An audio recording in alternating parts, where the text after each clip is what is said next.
We're going to go ahead and open the Word now. Our Father, who art in the heavens, hallowed be thy name. Thy kingdom come, thy will be done, as in heaven so upon the earth. Give us this day our daily bread, and forgive us our debts, as we also forgive our debtors. And lead us not into temptation, but deliver us from evil. For thine is the kingdom, and the power, and the glory forever. Amen. Okay, so we begin our next part of Exodus. Last time we talked about how Pharaoh wanted to harm or kill all the baby boys that were born to the Israelites.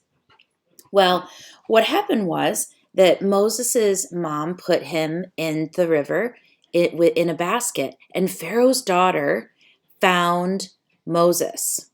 And he grew up in Pharaoh's court, able to see his mom every once in a while, but he grew up. Now, this here is a picture of Moses.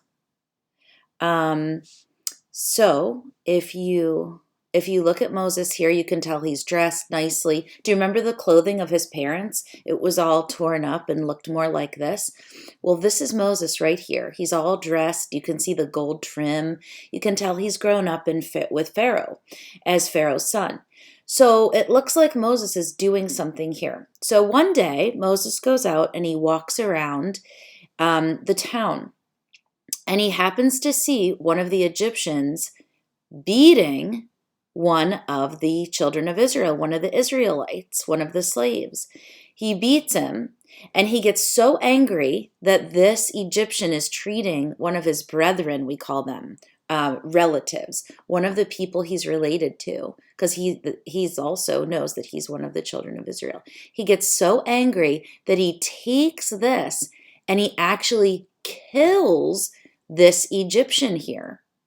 And so he takes him and he buries him in the sand. You can see how sandy it was in Egypt, and maybe you remember that when you studied Egypt. So he buries this Egyptian in the sand and he hopes nobody will find out.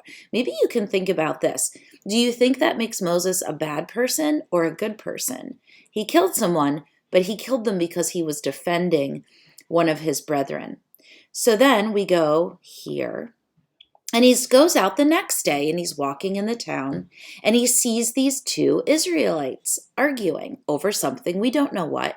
And he says to them, "Hey, why are you guys arguing like that?" And one of them, maybe it was this man, turns to him and says, "Are you going to kill me like you killed that Egyptian?" And suddenly Moses knows that this thing is known which he's done. Now, how would people have known that he killed that Egyptian? If we go back to this picture right here, you know that this man, who was the slave, of course he wasn't killed or harmed by Moses. So what do you think he did? That's right, he went back and he told everybody that one of these Egyptian people had defended him from one of the people who, one of the Egyptians who was a slave, who was beating the slaves to make them work. So he went ahead and he told all of the people he knew, "Hey, I was saved by being beaten by this man named Moses." So of course, everybody went and talked about that. So they found out. So Moses knows that this thing is known. So now he's afraid of what Pharaoh's going to do to him. So then we see this other picture of Moses. Now he is not living in the land of Goshen anymore. He knows he has to go away. So that's where our story takes place. We go to a place let's look at our map. This is a place called Midian, where Moses is living now. See, they were living all the way here, and he had to go all the way far, far away, way far away from Pharaoh, into the land of Midian. So he's in Midian now. And Moses, if we go back to this slide here, Moses, you can see, what is his job? That's right, he's a shepherd. And you can see this tiny lamb in his arms. He has his sheep around him, and he's living a very good life of peace way far away from Egypt. He did not want Pharaoh to find him and hurt him because he killed one of the Egyptians. All right, now here's where our story starts. When Moses was a grown man, he lived with his wife's family in a place called Midian. He looked after the sheep. One day, when he was in the wilderness, and we'll go back to our shepherd. One day when he was in the wilderness, he came to the mountain of God called Horeb. So this is Moses. He's tending his flock. He's on the mountain. And while he was there, he saw an angel of the Lord in a flame of fire in the middle of a bush. Now you can imagine what Moses must have thought when he was standing there, and all of a sudden this bush that looks alive and green began to catch fire. And you can see that normally when a bush catches fire, it turns black and gets all charred. This bush was not consumed. So while he was there, he saw an angel of the Lord in a flame of fire in the middle of the bush. The bramble burned with fire, but the bush was not eaten up by the fire. And Moses said, I will go and see this great sight, why the bramble bush is not all burned up. When the Lord saw that Moses stopped to see, he talked to him from the middle of the bramble bush and said, Moses, Moses. And Moses said, This is me. And the Lord said, Don't come near. Take off your shoes from your feet, for the place on which you stand is holy ground. So all of this here is holy ground. Then the Lord said, I am the God.